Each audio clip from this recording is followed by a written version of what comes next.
AWS services అయినటువంటి database మనం ఎలా క్రియేట్ చేయాలి, పర్టికులర్లీ MySQL డేటాబేస్ ఎలా క్రియేట్ చేసి క్రియేట్ అయినటువంటి డేటాబేస్లోకి మనము డేటాను బై యూజింగ్ పైథాన్ పాండాస్ ఉపయోగించి వాటిలోకి డేటాను ఎలా రాయాలి, ఎలా రిట్రీవ్ చేయాలి, అజూర్ డేటా స్టూడియోను ఉపయోగించి కనెక్షన్ అనేటువంటిది ఎస్టాబ్లిష్ చేసి how we need to get the data, and apart from that one power shell ఉపయోగించి MySQL డేటాబేస్కి మనం ఎలా కనెక్ట్ కావాలి అనేది మనము ఈరోజు ఈ వీడియోలో చూస్తున్నాం. మరి వీడియోలోకి అనేటువంటిది వెళ్ళకముందు మన ఛానల్ అలెక్స్ టెక్ ప్రాజెక్ట్స్ ఇది data analysis, machine learning, deep learning, data science, generative AI related content Telugu, English అంటే మిక్స్డ్ కంటెంట్లో రావటం అనేది జరుగుతుంది ఫ్రెండ్స్. సో మన ఛానల్కి ఎవరైతే data analyst, machine learning, deep learning, data science, generative AI related content నాలెడ్జ్ని అప్డేట్ చేసుకునేటువంటి వాళ్ళు, అప్డేట్ అయినటువంటి నాలెడ్జ్ని మానిటైజేషన్ చేసుకునేందుకు మన ఛానల్ అనేటువంటిది like, share, comment and subscribe, most important thing అనేటువంటిది సబ్స్క్రైబ్ చేసుకోండి ఫ్రెండ్స్. లాగిన్ అయిన తర్వాత services RDS rational database service, so దీని మీద మనం క్లిక్ అనేటువంటిది ఇచ్చినట్లయితే డేటాబేసెస్లో కనుక వెళ్ళినట్లయితే ఇక్కడ క్రియేట్ అయినటువంటి డేటాబేస్ని చూపిస్తుంది. So first created database, so ఇక్కడ క్రియేటెడ్ డేటాబేస్ అనేటువంటిది నేను క్లిక్ చేస్తున్నాను అనమాట. First you can see choose the database creation method. So first standard create అనేటువంటిది ఉపయోగించి ఇక్కడ ఇంజిన్ టైప్, ఇక్కడ Aurora, MySQL, PostgreSQL, Microsoft SQL server, IBM DB2, Oracle, MariaDB and PostgreSQL. By default Aurora ఉంది. So మనము MySQL అనేటువంటి select చేస్తున్నాం. ఎప్పుడైతే మీరు MySQL సెలెక్ట్ చేశారో ఇక్కడ MySQL రిలేటెడ్ ఇన్ఫర్మేషన్ అనేటువంటిది పాపప్ కానీ విండో కానీ రావటం జరిగింది ఫ్రెండ్స్. ఇక్కడ MySQL కమ్యూనిటీ, ఇక్కడ ఇంజన్ వర్షన్ MySQL 8.0.35, 8.0.35 అనే వర్షన్, ఇంజన్ వర్షన్ అనేటువంటిది మనం ఇక్కడ నుంచి చూజ్ చేసుకోవచ్చు. డిఫాల్ట్గా 8.0.35 అనేటువంటి. ఇక్కడ టెంప్లెట్స్ చూడండి, టెంప్లెట్స్లో production, dev test, dev/test, free tier, ఇందులో ప్రొడక్షన్. నెక్స్ట్ డిప్లాయ్మెంట్ ఆప్షన్స్, ఇందులో 3 టైప్స్ ఉన్నాయి. మనం ఇప్పుడు డెమో కోసం సింగిల్ DB ఇన్స్టెన్స్ అనమాట, సింగిల్ DB ఇన్స్టెన్స్ని చూజ్ చేసుకుంటాం. డేటాబేస్ అనేటువంటిది డేటాబేస్ ఇన్స్టెన్స్, ఒక డేటాబేస్ అనేటువంటిది ఈ నేమ్ మనము గుర్తుపెట్టుకోవాలన్నమాట. Type a name of DB instance. ఇక్కడ మాస్టర్ యూజర్ నేమ్ అంటే క్రెడెన్షియల్ సెట్టింగ్స్లో అడ్మిన్, ఇది సెల్ఫ్ మేనేజ్డ్ కింద మనం వెళ్తున్నాం, not managed in AWS secret, ఇది కాదు, ఇది మన సెల్ఫ్ మేనేజ్డ్ కింద. యూజర్ నేమ్ వచ్చేసి అడ్మిన్ అనేది. ఇక్కడ మనము పాస్వర్డ్, సో ఇక్కడ master password, confirm master password, ఈ రెండు సేమ్ అనేది ఉండే విధంగా చూడాలన్నమాట.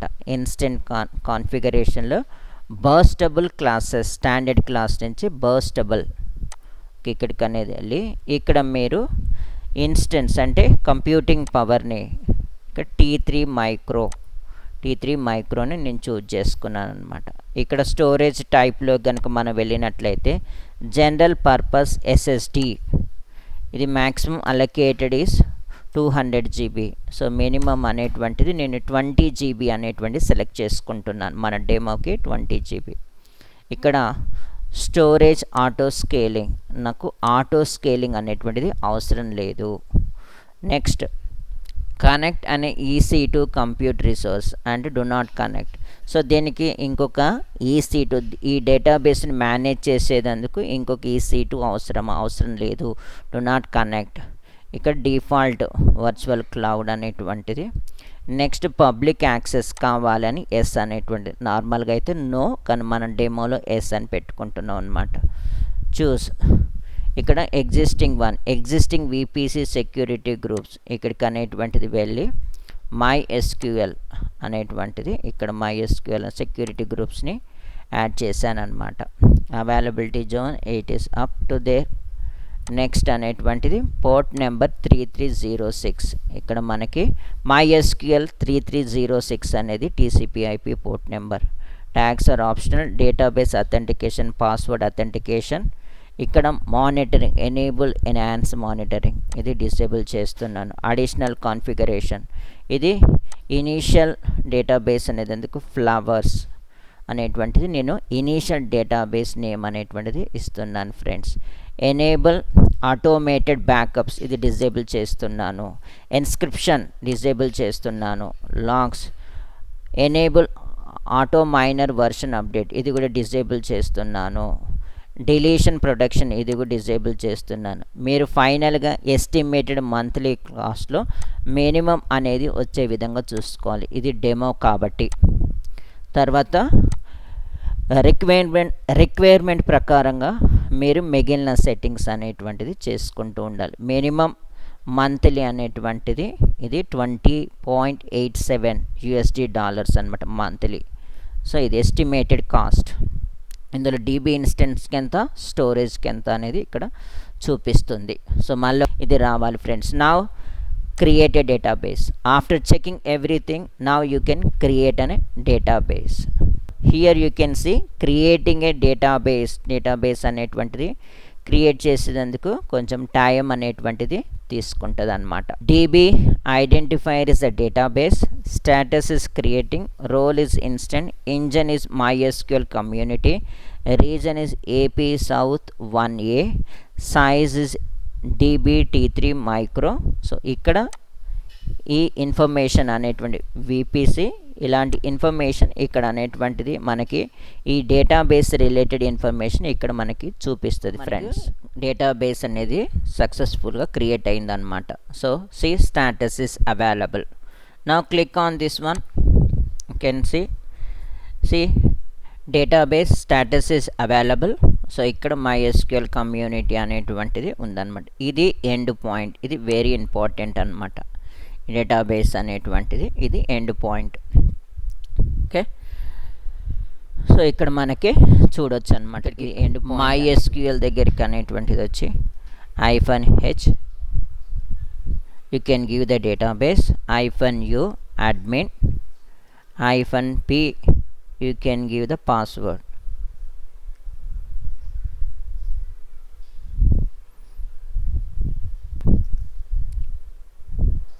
Databases. సో ఇక్కడ ఫ్లవర్స్ అనేటువంటిది ఉంది అని చూపిస్తుంది. ఇక్కడ యూజ్ ఫ్లవర్స్. సో డేటాబేస్ అనేది ఇందులోకి చేంజ్ అయిందని చూపిస్తుంది. MySQL సర్వర్ నేమ్ అనేటువంటిది ఇది password admin.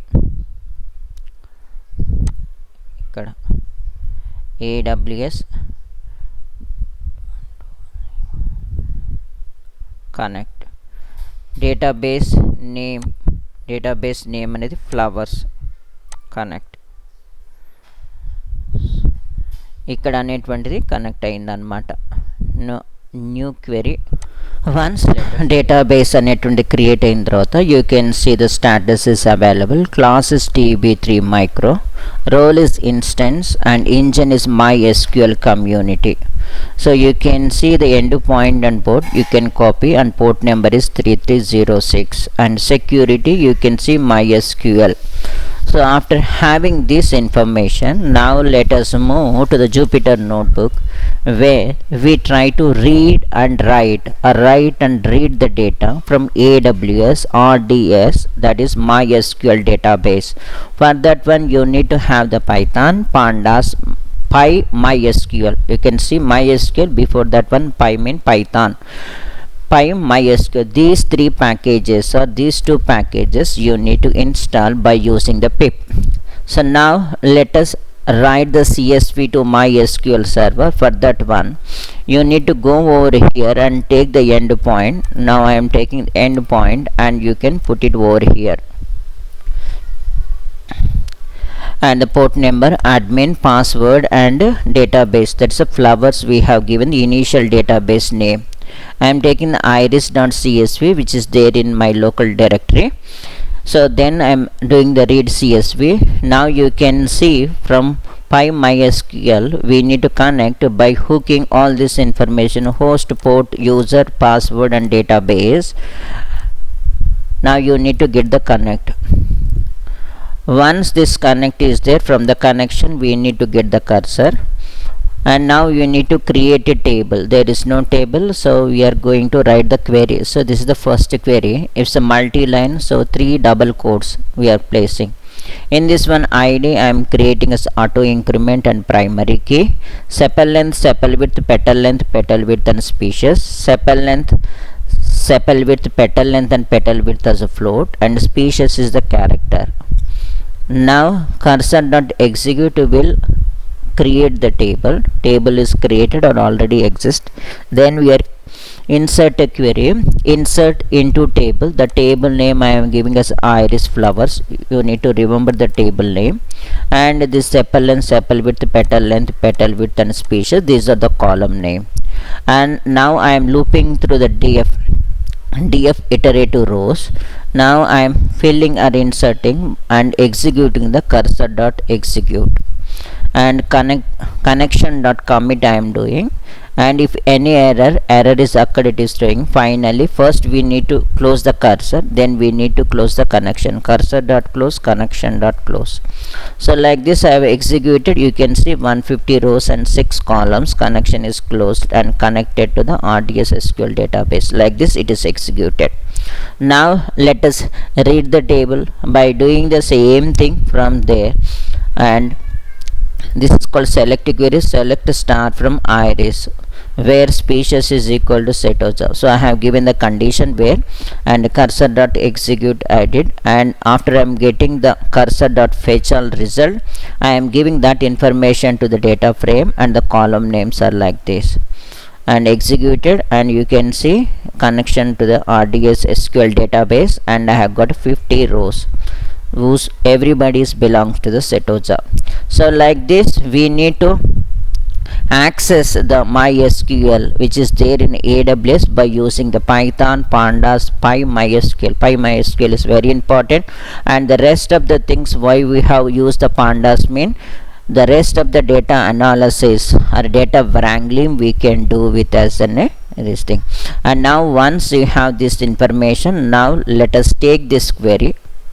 Now let us take this query, and I am going on to the Azure. This is Microsoft. This is not a Microsoft SQL, MySQL, and again we need to give the host name, and authentication is the password. Yeah, admin, and we can select a default that is called as a flowers. Now connect. Now I am going over here, selecting this query and copy this one and put it over here. Okay, you can put and run. So now you can see this entire thing, it is coming over here. Now I want every row mean you can apply and run. So now you can see everybody from the table it has been fetched, so you can get the 150 rows. Okay, so like this you can play around all these things. If you like this video, for more interesting updates like data analysis, machine learning, deep learning, data science, generative AI, cloud related information, please like, share, comment and subscribe to our channel. If you find anybody who is preparing for these roles and want to monetize, please refer our channel. Please promote our channel. Before going, please subscribe, and if you have any doubts, please write in the comment section. Thank you very much, and we try to meet in the next video. Bye.